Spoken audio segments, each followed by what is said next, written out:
सबसे बड़ी अच्छी बात हुआ करती है, क्योंकि ब्रेकिंग न्यूज का कॉन्सेप्ट ही नहीं था। अब तो ब्रेकिंग न्यूज का कॉन्सेप्ट ब्रेक डाउन हुआ और वाकई ये सच्चाई है कि हमारे आज के जमाने में आवाजें बहुत है। और यहां भी मैंने सुनी कि ये सब कुछ जो हो रहा है ये टीवी वालों ने करवाया है। ये देश में जितनी भी बुराइयां हैं ये सब टीवी वाले कर रहे हैं। आप यूट्यूब देखिए, यूट्यूब में आपको सच्चाई मिलेगी, वहां असली पत्रकारिता होती है। चलिए ठीक है, आपकी बात 1 मिनट के लिए हम मान लें, लेकिन प्रॉब्लम यह है कि वही लोग अक्सर जो टीवी को सबसे ज्यादा कोसते हैं वो टीवी को सबसे ज्यादा देखते भी हैं। और आप कोसते भी हैं और वही प्रोग्राम देखते हैं जिसको आप सबसे ज्यादा कोसते हैं, क्योंकि टीआरपी उन्हीं प्रोग्राम की सबसे ज्यादा हुआ करती है जिसमें आवाजें सबसे ज्यादा होती है। और उसका एक कारण स्वाभाविक है। अगर किसी रास्ते पर ऑन एनी रोड अगर कोई 2 लोग वहां झगड़ा कर रहे हैं तो आप रुकेंगे, अगर शांति है तो कौन रुकेगा? मैं तो हमेशा आजकल लोगों को कहता हूं आप टीवी न्यूज दो सिचुएशन में आपने टीवी न्यूज देखनी चाहिए। एक, अगर आपके घर में किसी का ब्लड प्रेशर लो हो और उसको ऊपर करना है, या दूसरे आपके घर में किसी को कोमा में है और आपको उसे जगाना है, तब आप जरूर देखेंगे। लेकिन सच्चाई ये है कि ये कोसने से कुछ होने नहीं वाला, क्योंकि टीवी कहीं नहीं जा रहा। तो जब अविनाश जी ने मुझे कहा कि हम बात करें कि टीवी न्यूज ने हमारे देश की राजनीति कैसे बदल दी, how has TV news change politics, इसी मन से करीब 3-4 साल कोविड के पहले मैंने एक बात कही थी कि मुझे डर है कि एक ना एक दिन टीवी स्टूडियो की वजह से देश में कम्युनल राइट होगा। That TV studios will be responsible for causing a communal riot in the country. मैंने तो ऐसे बोल दिया, कभी कभी बोल देते हैं, पर आपने देखा होगा 2 महीने पहले इसी तरह से एक टीवी डिबेट की वजह से बड़ा बवाल खड़ा हुआ।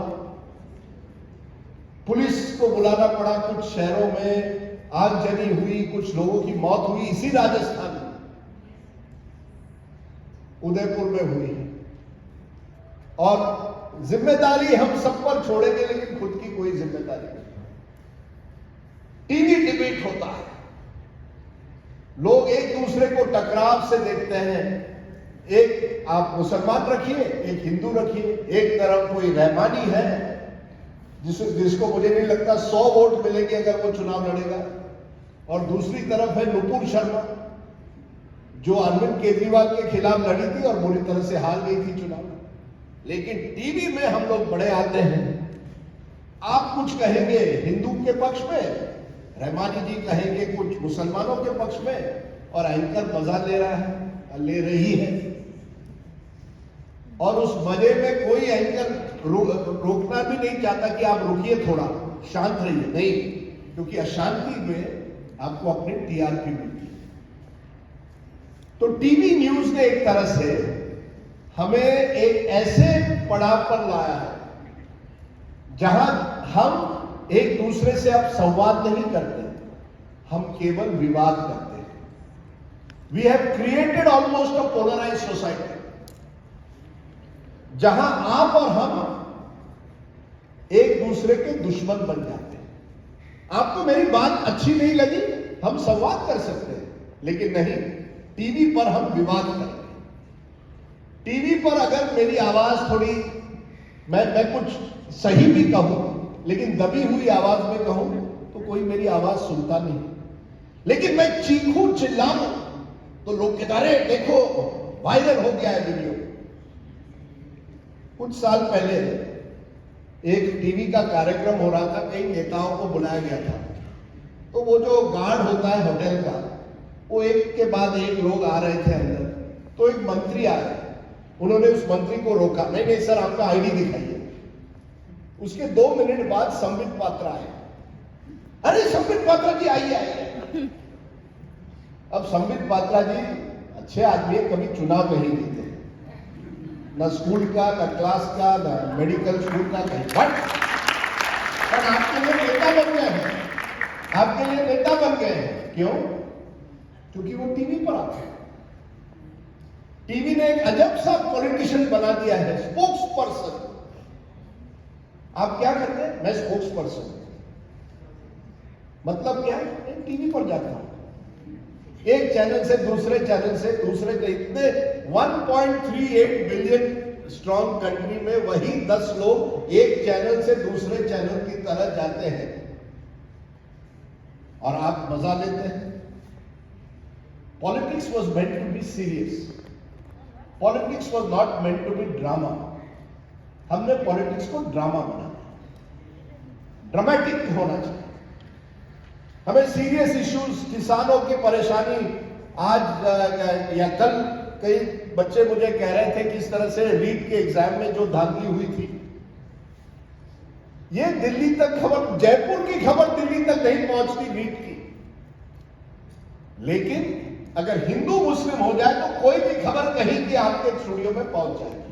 किसी ने कुछ स्टूपिड कुछ कह दिया किसी जगह में, तुरंत उसको, कोई मौलवी हो तो और भी अच्छा, तो फिर क्योंकि पूरे मुस्लिम समाज को आपको कटघरे में रखना है, कोई मौलवी कह दे पूरे मुस्लिम समाज को उसका जवाब देना पड़ेगा। या कोई हिंदू पंडित कहीं कुछ कह दे तो पूरे हिंदू समाज को उसका जवाब देना पड़ेगा। क्यों? Is that really what public life is about? इतने बड़े देश में कोई कुछ बेवकूफी की बात कहते हैं, हमारे लिए वो प्राइम टाइम सब्जेक्ट होता है। कितनी बार आपने प्राइम टाइम पर शिक्षा पर या स्वास्थ्य पर या पर्यावरण पर या साइंस एंड टेक्नोलॉजी पर गंभीर डिबेट सुने? कोविड ने तो हमको मजबूर किया एक तरह से कि देखने के लिए कि हमारे बड़े बड़े हॉस्पिटल में ऑक्सीजन प्लांट नहीं है। दिल्ली जैसे बड़े शहर में जिसकी वाहवाही दुनिया भर में होती है, बड़े बड़े ब्रिजेस मिल रहे हैं, लेकिन ऑक्सीजन प्लांट एक भी नहीं था। और कोविड-2 ने हमको यह बताया। Why is that not politics? Politics केवल यह नहीं है कि कौन किसके बारे में क्या कह रहा है। Politics is about people. जनता के बारे में पॉलिटिक्स होनी चाहिए, और जनता हमारे डिबेट से चली गई। हम तो बैठे हैं स्टूडियो में, अपने आप को भगवान समझते हैं, हम सेलिब्रिटी बन गए हैं, हम ऑटोग्राफ देते हैं, सेल्फी लेते हैं, जनता की, लेकिन जनता के सवाल नहीं पूछते। So there is a disconnect. TV ने क्या कर दिया? टीवी का वो स्क्रीन और जनता के सवालों के बीच में एक बहुत बड़ी गहरी खाई हो गई, और उसको कम करना बहुत अब मुश्किल हो गया। क्योंकि जब आप किसी ऐसे कुएं में गिर जाते हैं तो उससे ऊपर उभरना बहुत मुश्किल है, क्योंकि वहां अब केवल सांप और स्कॉर्पियंस दिखते हैं मुझे, एक दूसरे को कैसे डस ले। The quality of public discourse of debate इतना लो, इतना गिर गया है इस देश में। मैंने जब पत्रकारिता शुरू की तो टीवी नहीं था, तो हमें जाकर मिलना पड़ता था, स्पोक्सपर्सन को नहीं, असली नेताओं को, उनसे खबर मिलती थी। अब खबर न्यूज से चली गई, क्योंकि जब तक आप नेताओं से नहीं मिलेंगे तो आपको कैसे पता चलेगा क्या खबर है। आप तो केवल स्पोक्सपर्सन से हम मिलते हैं जो केवल अपनी राजनीति की बात करते हैं। कोई एक कांग्रेस की बात करता है, कोई दूसरा बीजेपी की बात करता है, जनता की बात कौन करता है? कितने जर्नलिस्ट हैं जो जाते हैं रोज और जनता से बात करते हैं और पूछते हैं कि आपके सवाल, वो भी पॉलिटिक्स है। वो असली पॉलिटिक्स होनी चाहिए। असली पॉलिटिक्स टीवी स्टूडियो में नहीं बैठती है, असली पॉलिटिक्स जनता के बीच जाकर बैठती है, जब आपको जनता के प्रश्न उठा सकते हैं और किसी नेता से कन्फ्रंट कर सकते हैं। लेकिन टीवी के एक बिजनेस मॉडल बन गई है, आज का मुजरिम कौन।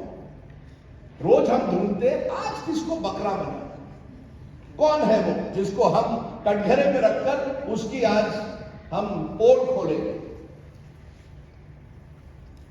अब कुछ ऐसे नेता हैं जिनके बारे में आप बात भी नहीं कर सकते। टीवी न्यूज भी ऐसा है कि आज विपक्ष पर ज्यादा जोर देता है और सरकार पर कम। हमने जब पत्रकारिता शुरू की तो हमें कहा गया ट्रूथ टू पावर, सच्चाई का आईना आपको जो ताकतवर है उसको दिखाना है। यहां जिसके पास ताकत नहीं है उसको ही सवाल पूछे जाते हैं।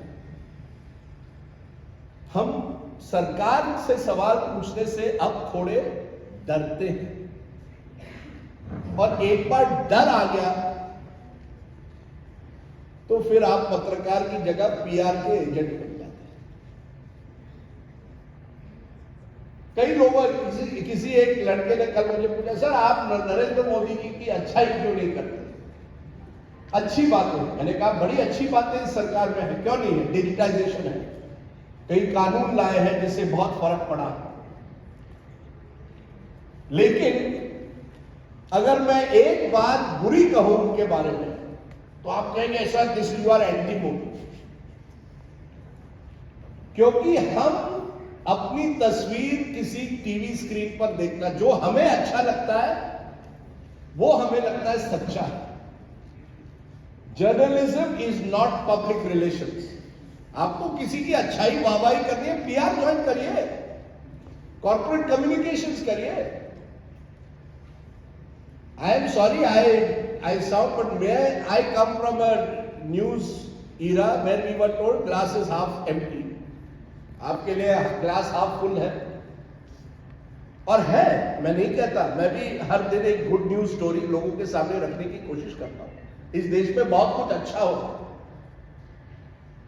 अच्छी चीजें भी है, बुरी चीजें, लेकिन मेरी नजर, मैं एक बात कहूं, हमेशा पहली बुरी नजर पर जाती है, बुरी चीजों पर जाती है। क्योंकि मुझे लोगों को यह दिखाना है कि असलियत क्या है। जब आप कहते हैं 2 करोड़ जॉब मिलेंगे पर year, it is my job as a journalist to ask, have 2 crore jobs really been, are they really there? और वो आंकड़े लोगों के सामने रखें तो क्या बुराई है उसमें? क्या उसका मतलब है I am anti someone? No, I am just showing what is the reality. I am anti no one frankly. मेरे लिए एक ही पार्टी है, मेरे बच्चों की बर्थडे पार्टी। ये नेता आते जाएंगे, जाते जाएंगे, leaders come and go. TV news has brought those नेताज into your home. जब हम प्री टीवी एज में, जब मैंने 1988 में पत्रकारिता शुरू की, हमारे पास कोई टीवी न्यूज नहीं थी, तो हम वो नेताओं को आपके सामने नहीं ला पाए। मैंने एक सोचा है कभी, वुड द बाबरी, क्या बाबरी मस्जिद को डिमोलिश किया जाता 24/7 टीवी न्यूज के जमाने में? ये सवाल मुझे हमेशा मन में रहता है, क्या बाबरी मस्जिद को 24 घंटे की टीवी न्यूज चैनल के जमाने में गिराया जाता? क्योंकि क्या होता, 10 चैनल उस मस्जिद पर पहले से ही खड़े रहते, अरे क्या कर रहे?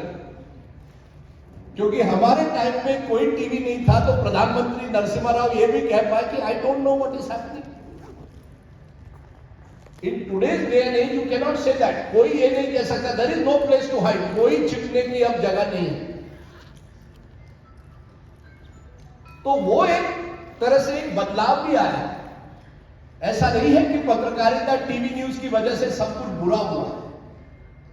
जब दूरदर्शन को 1980 के दशक में राजीव दर्शन कहा जाता था कि आप केवल राजीव गांधी को उस पर दिखा रहे हैं, अब यही चीज कही जाती है सरकार के बारे में कि आप जितना भी है केवल सरकारी चीजों का बढ़ावा करते। देखिए, जमाना बदलता, व्यक्ति बदलते हैं, जमाना इतने आसानी से नहीं बदलता। टीवी न्यूज की जो कमियां हैं वो है, पर मैं अभी भी समझता हूं कि टीवी न्यूज की एक जरूरत है। It is there, we must live with it, we need more communication, क्यों नहीं? पर उसका सही इस्तेमाल कैसे किया जाए? How do we use TV? It's a very powerful medium. Visual medium की जो पावर है, जो ताकत है, वो कोई उसे मैच नहीं कर सकता। और अगर आप उस पर स्टोरी लगाएं तो कहीं ना कहीं उसका असर हो भी सकता है, अगर अच्छी स्टोरी। मैं उदाहरण दूंगा, एक हफ्ते पहले एक बेचारा रेडी पटरी वाला या सैनिटेशन वर्कर था मथुरा में, उसने अपने उस गार्बेज के डिब्बे में मोदी जी और योगी जी का एक फोटो मिल गया और वो लेकर जा रहा था।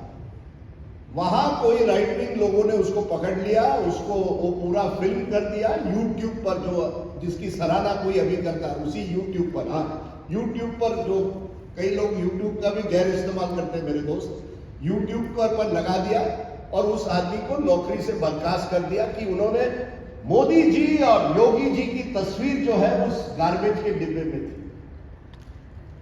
अब उस व्यक्ति को मालूम भी नहीं था कि उस गार्बेज के डब्बे में क्या है।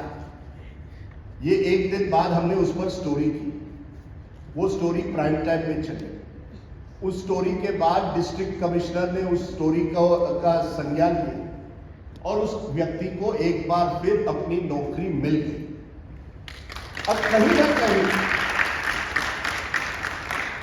ये केवल यूट्यूब पर होता है तो मेरे दोस्त वो केवल राइट विंग वालों की बात रखती है।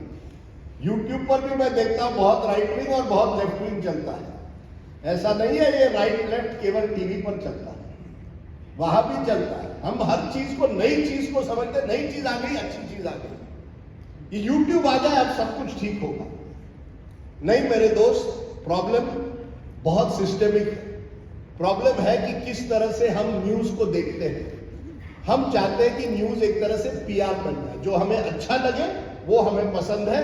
अगर आपको वो खबर अच्छी नहीं लगी तो आप बायस्ड हैं, आप मोदी विरोधी हैं, या आप सोनिया गांधी के भक्त हैं, या आप राहुल गांधी विरोधी, जो भी है।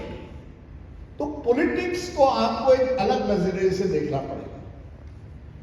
टीवी ने पॉलिटिक्स को पर्सनलाइज किया है, यानी हम रीट के एग्जाम में किस तरह से धांधली होती है, क्या प्रोसेस है, उसको नहीं देखते, लेकिन हम कोई इंडिविजुअल को देखते हैं। एक चेहरा चाहिए। राजनीति को हमने चेहरे, we have made our election system also presidential बन गई है। आप बताइए मोदी के खिलाफ कौन होगा? ऑपोजिशन को हम पूछते हैं, हु इज योर लीडर? अरे हम तो पार्लियामेंट्री डेमोक्रेसी है, 543 एमपीज है। कितने लोगों को हमारे एमपीज के नाम भी मालूम है बताइए? आज हम अगर सर्वे करें, खास करके अंडर 30 जनरेशन की, can you even name 10 MPs? Can you name 5 MPs of Rajasthan? But you will know Ashok Gehlot, you know Sachin Pilot, you know Vasundhara Raje Scindia, you know Rahul Gandhi, and you know Modi ji, of course. So we have converted in a way our democracy into a, from a parliamentary democracy हम presidential, एक तो हम spokesperson को जानते हैं, या तो आप संबित पात्रा को जानते हैं या मोदी जी को जानते हैं। बीच में कितने पंचायत नेता हैं, जिला परिषद में काम करते हैं, कई नेता कोई आंदोलन कर रहे हैं, उन नेताओं का नाम कभी आता है? अभी इतनी बड़ी बंगाल में ये पैसे पकड़े गए, ये किसने करवाया? ये वो जो आंदोलनकारी जो उस कैंप को, इस कैंप को पत्रकारों ने उजागर नहीं किया। It was not done by journalist, activist ने किया। जो जमीन से जुड़े हुए लोग थे उन्होंने इसे उजागर किया। जो टीचर रिक्रूटमेंट स्कैम और स्टूडेंट जो फंस गए थे उन्होंने एक्सपोज किया। क्या आपने कभी उनके चेहरे देखे थे टीवी पर? ये सच्चाई कि हम केवल लीडर्स की बात आज करते हैं। लीडर कौन है? अरे ये देश बहुत बड़ा है, यहां बहुत अच्छे लोग हैं। हम केवल हमारे नेताओं में अगर टीवी न्यूज को देखा करें तो ये देश को हम उस आईने से नहीं देख पाएंगे जो वाकई इस देश का आईना है। TV news has to show much more of people who are changing India, जो वाकई इस देश की तस्वीर बदल रहे हैं। क्योंकि हम नेताओं में लिप्त हो गए हैं, उसी में हमारी जिंदगी एक तरह से गुजर गई है। हम जनता के सवाल ना लेते हैं और ना ही हम जनता का वाकई आईना बन गए हैं। We are no longer the voice of the people, nor are we offering a mirror to what are the people's real issues. और इसीलिए हमें लगता है कि सब नेता चोर। आजकल कोई यंग पर्सन को बोलो will you get a sir, सब नेता चोर हो सकते हैं, पर कुछ अच्छे भी लोग होंगे। एंड अनलेस ये नफरत जो फैल गई है नेताओं के खिलाफ, ये टीवी न्यूज ने बहुत हद तक उसमें के लिए जिम्मेदार। We have created a certain belief कि जो भी होता है टीवी पर, ये सब नेता वैसे ही है, चोर है, लुचक्के हैं, हमें उनसे कोई लेना नहीं। And that will be very dangerous, because in a country of 1.38 billion कई लोग ऐसे हैं जो वाकई इस देश की तस्वीर बदलना चाहते हैं। जिस दिन टेलीविजन न्यूज उन लोगों की कहानियां आप तक पहुंचाए, मुझे लगता है ये देश वाकई बदल सकता है। Thank you very much.